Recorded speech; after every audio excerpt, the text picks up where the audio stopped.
Good morning, everybody. Welcome to Illuminate the Darkness with Rosie. I am here to do the full moon reading. It is a full moon in Aries. So this is going to be a really interesting reading. I love full moons. I'm not sure who all out there does full moon rituals. But sometimes you can do different things like journal or write it on a paper and then burn it, or you can even write it on a paper and fold it up and put it in a manila envelope and put it underneath your bed. Some people just do like yoga under the sun or under the moon, or like meditation, or crystals or water, moon water. There's a lot of things you could look up and do. Really a good time to let things go and release. So full moons are about completion. So it is the completion of the cycle from the new moon. So the intentions from your new moon are supposed to be coming into harvest now. You're supposed to be receiving those blessings and the things that you had manifested. So if you manifested negativity into your life, you're probably seeing that right now, as long with the good things. So, you got to think of how manifestation works. It's not always going to be positive. It's whatever we're focusing on. So this is to align you again, to remind you that this is how it works, and to readjust that and learn how to work with it to clarify yourself more. So the full moon is about amplified energy. This amplified energy can be an emotional clarity and intuitive insights. So like maybe you're having those moments where it's like you're kind of seeing through the veil and some things don't look as good as you're wanting them to. You know what I'm saying? You're awakening to a lot of things. The full picture is opened.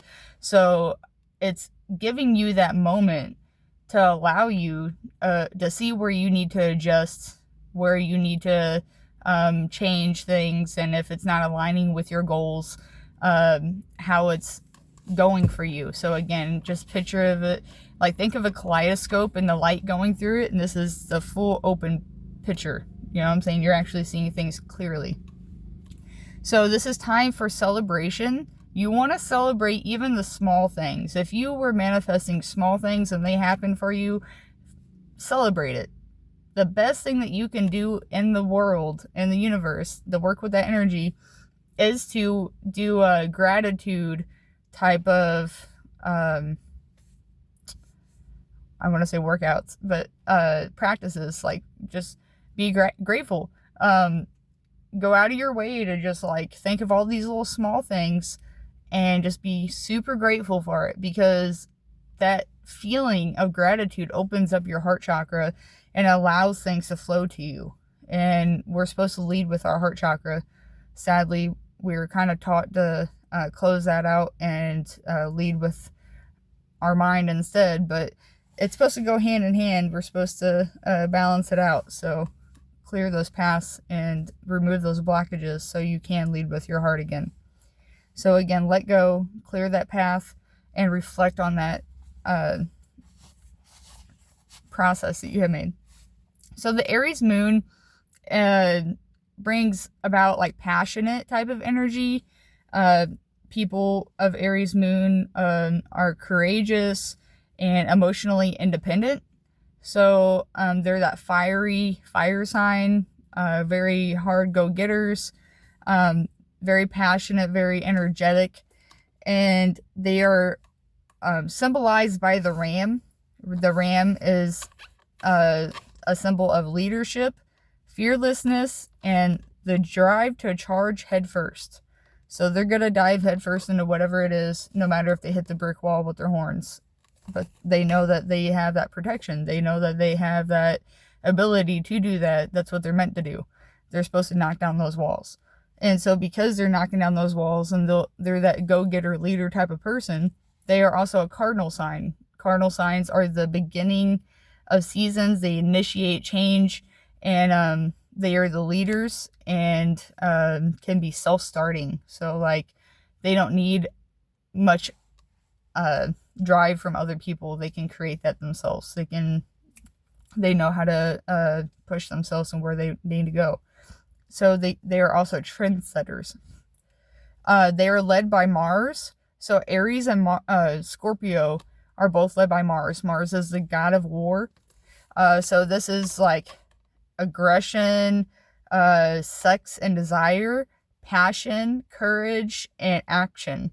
So you may be feeling a lot of those feelings right now with the emotions and the want to create change and have that drive and want the passion in your life, I guess you could say.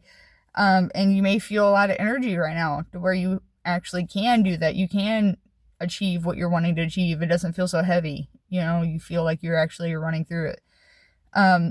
Along with this Aries energy, we are also in Libra season still. So Libra brings in that energy of love. And it wants harmony and balance and idealism. So like, it's not just like Capricorn where they are only realism, everything that's just right there is real. Libras like to imagine that what they think can be a possibility as well. That if they have the ability to imagine it and think about it, that they also have the ability to bring that into their life and make that into a thing. They are also very creative, sociable, and they can be indecisive. That's because they want to weigh out all their options. They want to take account of all these different perspectives, and they know that they don't know everything. So they have all this learning to do. So they don't want to make an actual decision before they actually get that learning done, which is important. I feel like sometimes we're quick to try to label ourselves and throw all this stuff of this is who we are and, oh, I like this and that, blah, blah, but then we don't really fully think about it. And then we learn different perspectives, and then we got to learn the hard way of like, oh, wow, this is actually a thing too. So like having that right off the bat, that ability to just like think about all these different sides and points of views makes a big difference. And they can also be good for leader people because you want them to take everybody into consideration and not just push their own agenda and be aggressive and authoritarian with it. We're supposed to have freedom. Okay, guys, let's do a little card reading, see what the energy brings us today.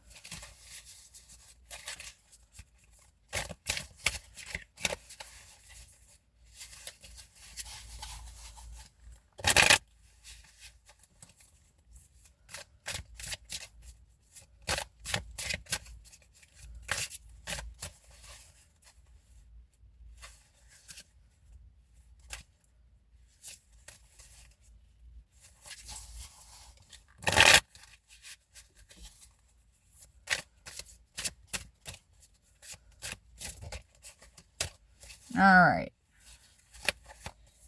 We got the Hangman upside down, 8 of Cups, and 8 of Wands.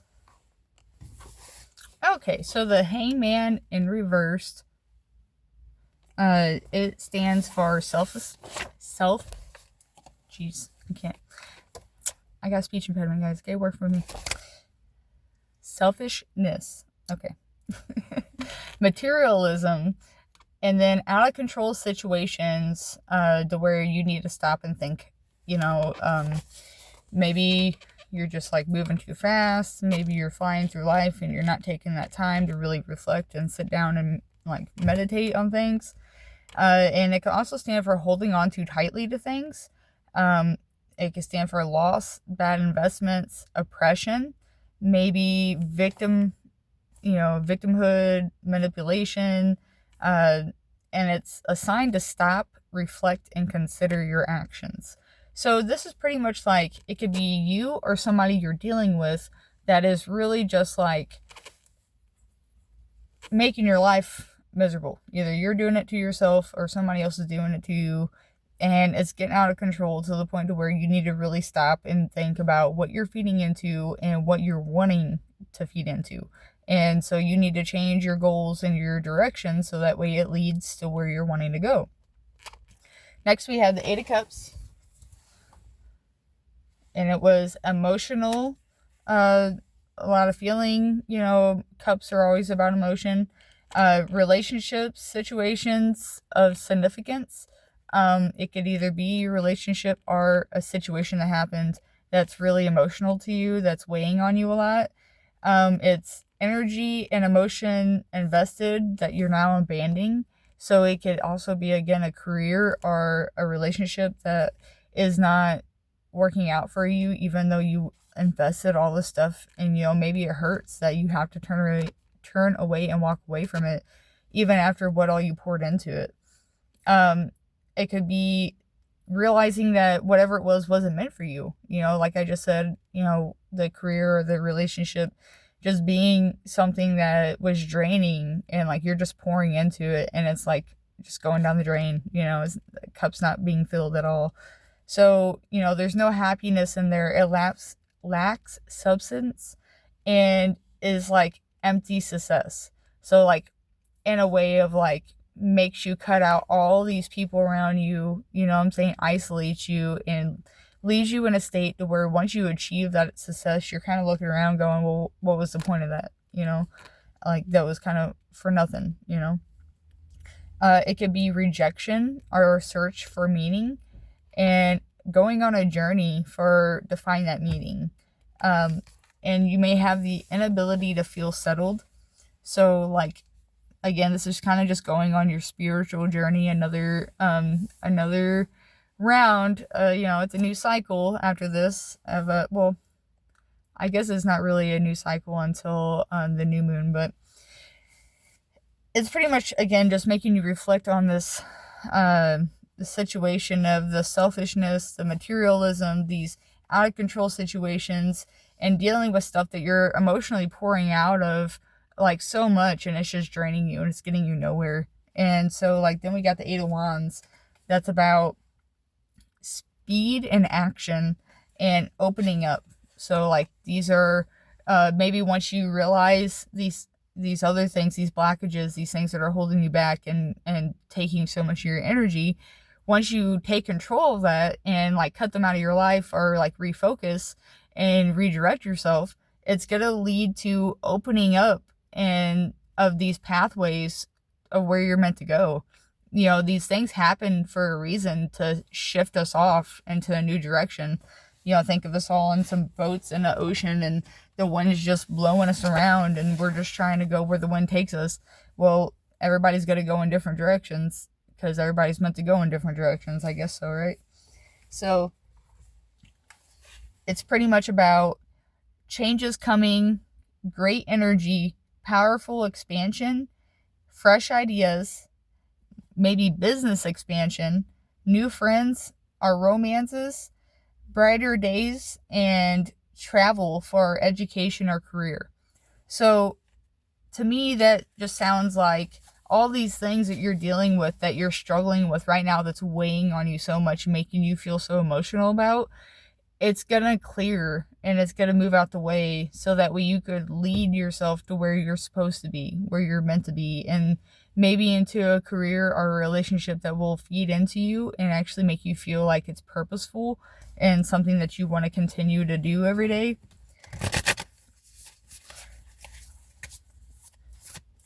I'm not specific about these readings. I try to keep them very open so that way whatever it is that you want to apply to it, you can apply, and it can resonate with you how you need it to resonate, because that's how it's supposed to be taken. It doesn't have to be taken in one direction or one perspective.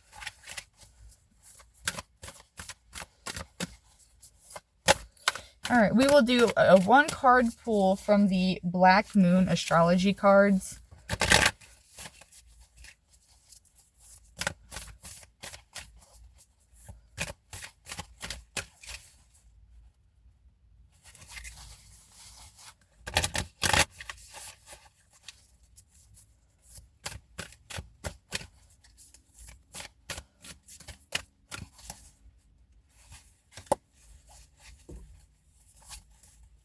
All Alright, we got 11th house friends.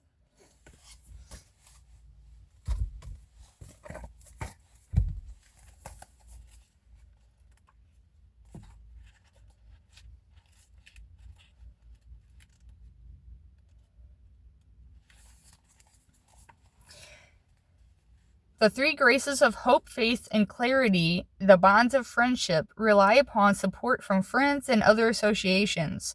Don't attempt to go at it alone. You will need help. The 11th house is all about associations and how we connect with others. It's the house of group alliances, ideals, and our aspirations in a public or social arena.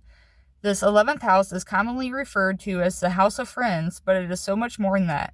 It has everything to do with the collective that comes from groups, people who identify and align with each other to make social change. By combining our energies with others, we can make our world, but more importantly, the domain of others, a better place. The 11th house has so much to do with our destiny, what we decide to give before we leave this earth, our soul's purpose.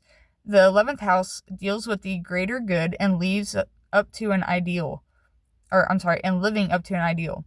The 11th house The 11th house card says that we are not in this world alone, and that it is time to aim higher and go among the broader society to work with others and share energies, as it's not a good time to work on your own.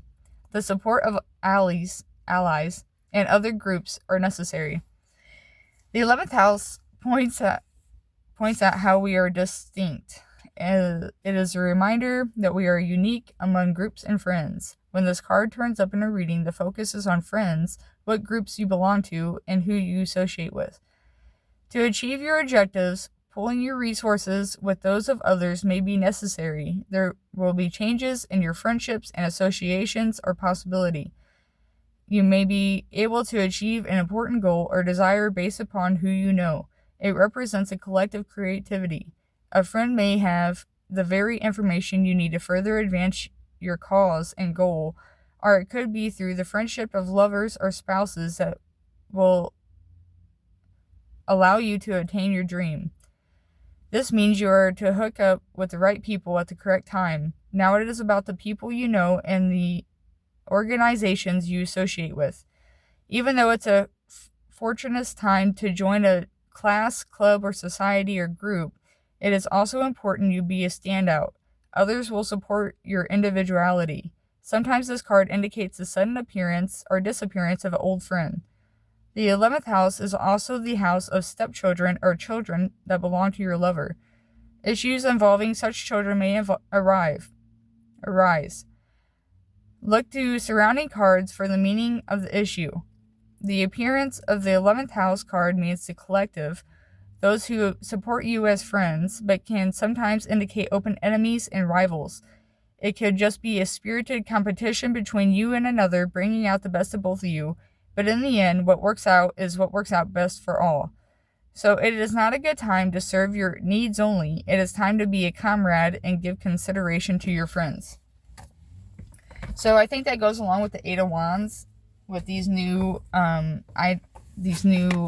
pathways opening up for us. It could be friends, as in just like hanging out friends and like having that socialism, or it could be like people that bring you closer to like business partners, or like, you know, better stances on career wise. So I don't know, I think it kind of aligned a little bit. If you guys like it, please like, share, and subscribe, and come back next week for another reading. I really enjoy doing these, and let me know what you think. Thank you guys. Bye.